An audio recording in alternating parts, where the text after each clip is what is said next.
Barbecue মশলা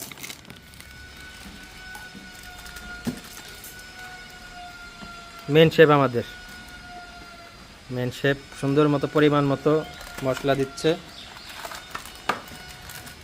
এটা এটা barbecue মশলা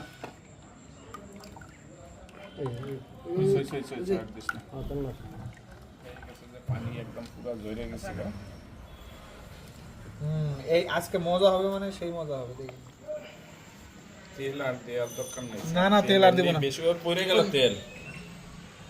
এটা ছোট হয়ে গেছে রে। আমি তো বললাম ছোট হয়ে গেছে, আপনি তো বললেন এটা ঠিক আছে, থাক, সমস্যা নেই। হ্যাঁ। তারপর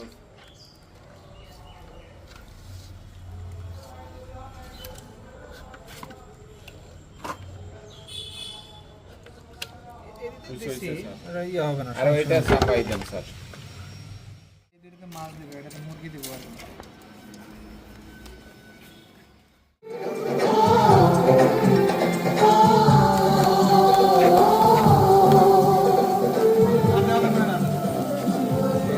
পরে দেন, এটা ইয়া করে শেষ করেন যে কয়লা আছে 1 কেজি তো